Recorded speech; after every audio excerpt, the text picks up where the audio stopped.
بعد 6 أشهر من الانطلاق للعمل تخللها الدقة والسرعة والإبداع، وبتكلفة قدرتها 1,800,000,000 ليرة سوري وقابلة للزيادة.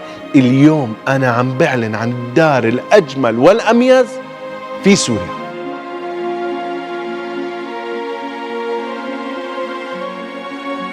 اهلا وسهلا فيكم بحلقه جديده من ايجابي مع فؤاد. اليوم حلقتنا هي الاجمل والاميز بتاريخ حلقاتي ببرنامج ايجابي مع فؤاد.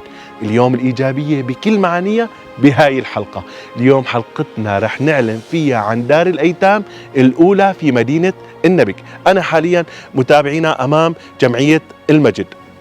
دار الايتام بالطابق الرابع وبقدرة استيعابية قدرتها 50 يتيم. اليوم رح أعلن عن هاي الدار. روحوا لنشوف مين القائمين على هذا العمل، كيف الأطفال رح يستفيدوا من رعايتهم لهاي الدار، ومين المتبرعين، وكيف آلية العمل ونظام العمل داخل الدار. روحوا لنشوف.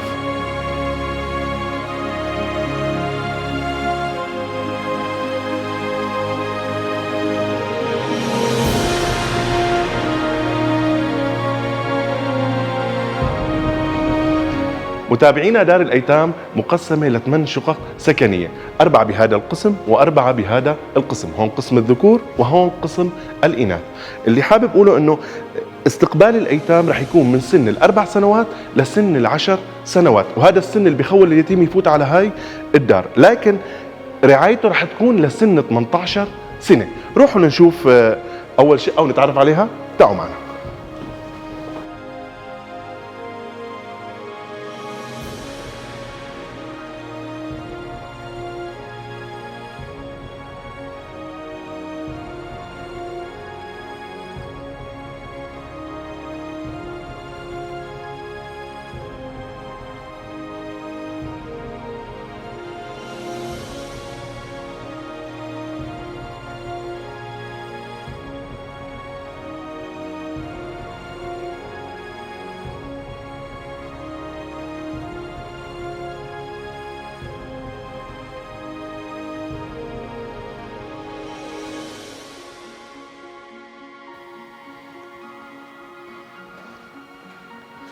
بكل شقة سكنية متابعينا رح يكون في سيدة، وهي رح تكون بمقام الوالدة للأيتام، ورح تقوم برعايتهم طيلة أيام الأسبوع.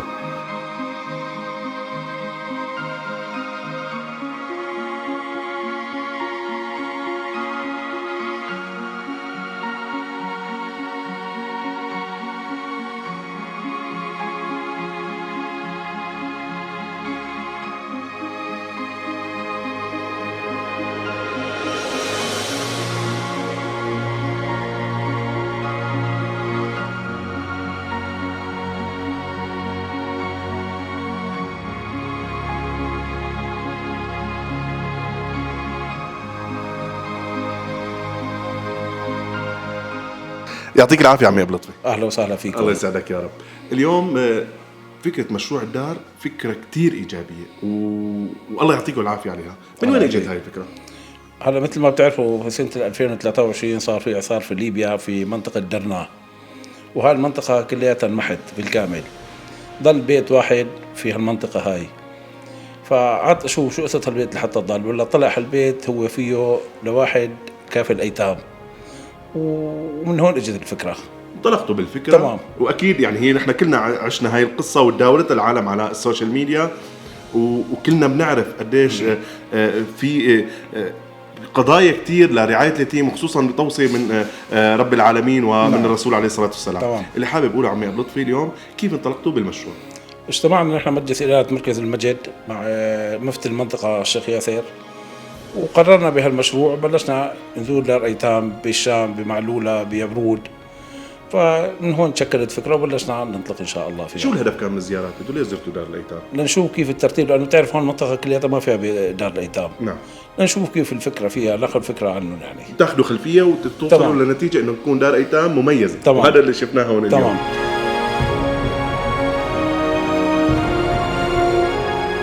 بدار الأيتام موجود مطبخ مشترك بيتم فيه تحضير الطعام لكل قاطني الدار، وتوزيع الطعام بمقدار 3 وجبات يوميا وبأوقات محددة.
متابعينا رح يتم اختيار الأطفال وفق جداول مدروسة بالتعاون مع مركز المجد ووزارة الشؤون الاجتماعية والمجمع التربوي في مدينة النبك.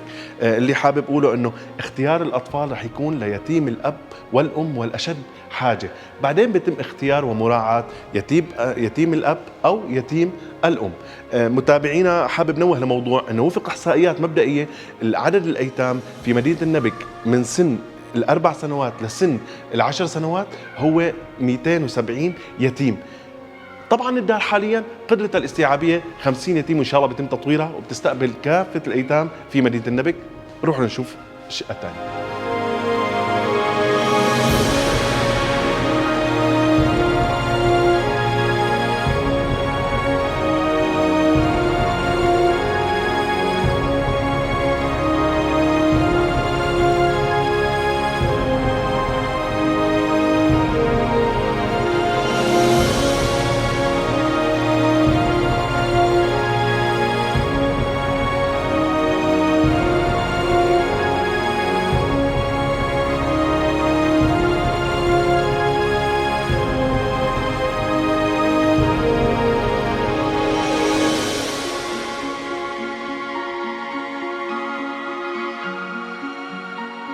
متابعينا رعاية الأطفال داخل الدار رح تكون شاملة للتعليم والدراسة واللباس والشراب والطعام وكل احتياجات الطفل طيلة أيام الأسبوع. بنهاية الأسبوع رح يكون في عطلة للطفل بيروح بيزور فيها أقاربه، طبعا لحتى نعزز الروابط الأسرية.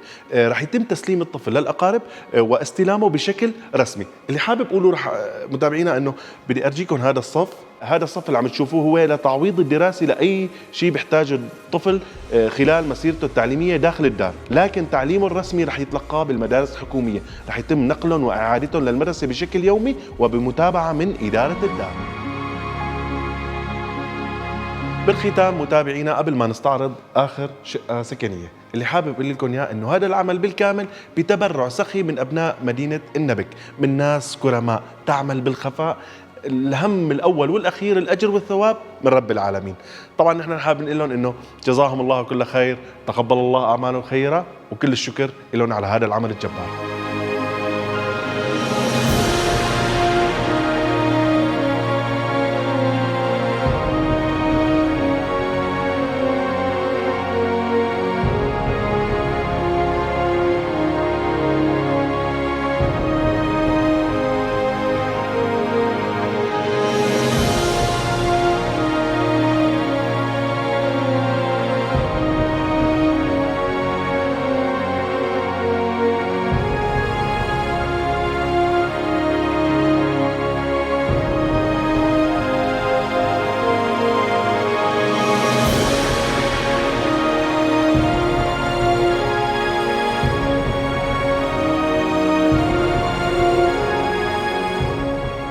امتى رح يتم الاعلان عن دار الايتام؟